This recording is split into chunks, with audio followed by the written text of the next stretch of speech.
کسی نے ایک سوال کیا تھا، کیا ایسی کوئی حدیث ہے کہ ماں کا حق ادا نہیں بھی کرے تو چلتا ہے مگر پہلے بیوی کا حکم ماننا ضروری ہے کیونکہ اس کی پوچھ ہوگی اور ثواب بھی ملے گا؟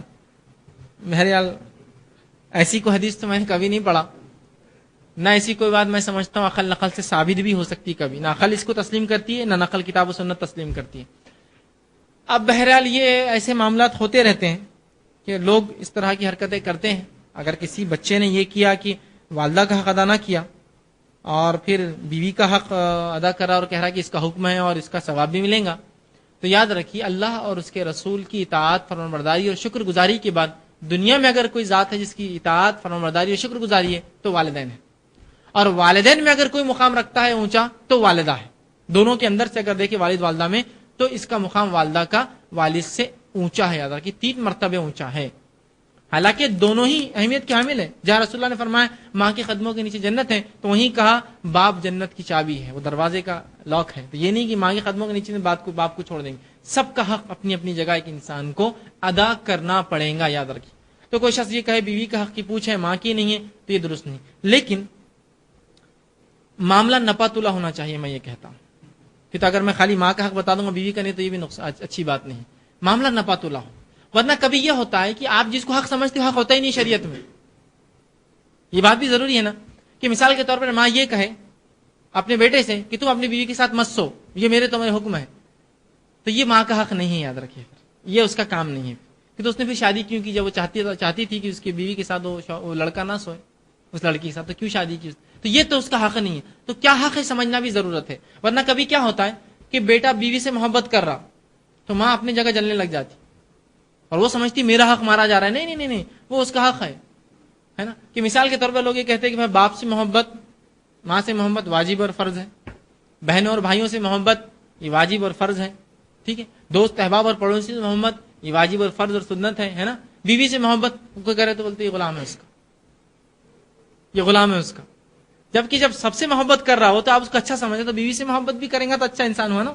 تو یاد رکھیے جہاں بیوی کا حق ہے شوہر اپنے بیوی کا حق دے، اور جہاں ماں کا حق ہے ماں کا حق دے، دونوں کی حق تلفی نہ کریں۔ اور یہ تو بالکل صحیح نہیں ہے کہ وہ کہے کہ ماں کا حق ادا نہیں بھی کرے چلتا، یہ تو بالکل آپ نے فالتو بات کہی ایک دم، بلکہ رسول اللہ ماں کا حق ادا ہی نہیں ہو سکتا، نہ بھی کرے چلتا کہاں سے، یہ تو ہو نہیں سکتا، مطلب کرتے ہی رہو کرتے ہی رہو کرتے ہی رہو، ادا نہیں ہوگا، یہ مانا نہیں کہ نہیں بھی کرے چلتا۔ اور یاد رکھیے بیوی کا حق ادا کرنے کا بھی ثواب ہے، لیکن ماں کا حق ادا کرنا یہ اور افضل ہے، یاد رکھیے۔ کبھی اگر دونوں آمنے سامنے آ جائے تو پہلے والدین یاد رکھیے، معلوم آپ کو، اس لیے کہہ رہا ہوں کہ دونوں آمنے سامنے آ گئے کہ بیوی کا حق، بچوں کا حق، اور ماں کا اور باپ کا حق، تو پہلے ماں باپ ہے۔ اس کے لیے دلیل اللہ کے رسول صلی اللہ علیہ وسلم کی حدیث جس میں آپ نے فرمایا بنی اسرائیل کے 3 لوگ تھے اور ایک بارش ہونے لگی تو ایک غار میں جا کر چھپ گئے، اچانک اوپر سے ایک پتھر گرا اور غار کا منہ بند ہو گیا۔ تینوں نے ایک دوسرے سے کہا اپنی نیکیوں کا وسیلہ لو اللہ سے، اور یہ جائز وسیلہ نیکی کا وسیلہ لینا۔ تو ایک شخص نے اس میں سے کہا اے اللہ، میں جو ہے روز بکریاں چراتا، شام میں گھر جاتا، ایک دن تاخیر ہو گئی، مجھ سے لیٹ پہنچا، تو میرا معمول تھا جب تک دودھ دھو کر اپنے ماں باپ کو مطمئن نہ کرتا پلا کر، بچوں اور بیوی کو نہ پلاتا، ہو سکتا دودھ کم رہتا ہوں گا تو پہلے ماں باپ کا حق دیتا ہوں گا۔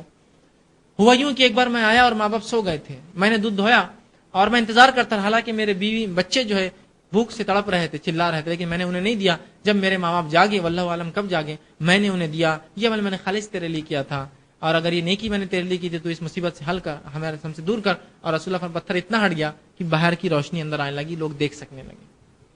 تو یہاں اس نے پہلا حق کس کا دیا؟ اس لیے میں نے کہا جب دونوں سامنے آ جائے کہ اب دونوں میں سے کس کا حق ادا کروں، تو پہلے ماں کا۔ لیکن یہ سوال بھی بالکل بے بنیادی، بہت سے لوگ یہ بھی سوال کرتے ایک کشتی ہے وہ ڈوب رہی، ماں اور بیوی بیٹھے، کس کو بچائیں گے؟ نہیں، یہ بے بنیاد سوال ہے، یہ پریکٹیکل نہیں ہے، ٹھیک ہے، یہ پریکٹیکل نہیں ہے، ٹھیک، پریکٹیکل نہیں۔ اب ایک انسان بولے گا میں ماں کو بچاؤں گا، کو بولتے نہیں ماں تو زندگی جی لی، بیوی کو بچاؤ، ہاں اس کی عمر ہو گئی نا۔ یہ سب فالتو باتیں، یہ مثالیں صحیح مثالیں نہیں، ٹھیک۔ تو میں یہ نہیں کہہ رہا ہوں آپ دونوں میں سے کشتی میں کس کو بچائیں گے، آپ دونوں کوشش کریں گے، اور ہو سکتا تو آپ مر جائیے اور دونوں کو بچا لیجیے، اس سے بڑی اور کیا اچھی بات ہوگی، ماں کو بچا لیا اور بیوی کو بچا لیا۔ جب دو ہی بچنے والے ہیں، وہ لوگ دیتے ہیں، مجھ سے ایک صاحب نے اس سوال کیا کہ ماں اور بیوی دونوں ڈوب رہے، تم کس کو بچائیں گے، اور اس کشتی میں 2 ہی لوگ آ سکتے ہو، ٹکڑا ہے کشتی کا۔ تو میں نے کہا میں مر جاؤں گا اور دونوں کو بچا لوں گا، ضروری نہیں کہ میں ماں کو ہی نکالوں اور بیوی کو ہی نکالوں، ٹھیک ہے۔ تو خیر یہ مثالی چیزیں، اس پہ کئی جوابات ہو سکتے ہیں، یہ چھوڑ دیں آپ، ٹھیک ہے۔ تو ماں کا حق یاد رکھیے بہت اہم ہے۔ پھر اس کے بعد باپ کا حق ہے، ٹھیک ہے. اور پھر ظاہر سی بات ہے بیوی کا حق ہے اور پھر بچوں کا حق ہے, اور بہن بھائی ساتھ رہتے تو ظاہر سی بات ہے بہنوں اور بھائیوں کا بھی حق ہے, جس میں سے بہن کا حق پہلا اور بھائی کا حق اس کے بعد ہے. ماں کا حق پہلا, باپ کا حق دوسرا, پھر بہن, پھر بھائی. ٹھیک ہے. اور اگر بیوی بچے ہو تو ماں باپ کی بات, پھر بیوی, اور پھر بچے آتے ہیں, پھر بہن, اور پھر بھائی آئیں گے. تو ان کا حق اپنی جگہ, ان کا حق اپنی جگہ, دونوں کو دینے کی کوشش کریں. اور جس بھی نوجوان نے یہ بات کہی کہ ضروری نہیں ہے, اس نے بہت غلط بات کہی, اس کو چاہیے کہ توبہ کرے اور اپنے والدین کا بھی حق ادا کرے, بالخصوص ماں کا, اور ساتھ میں اپنے بیوی کا بھی حق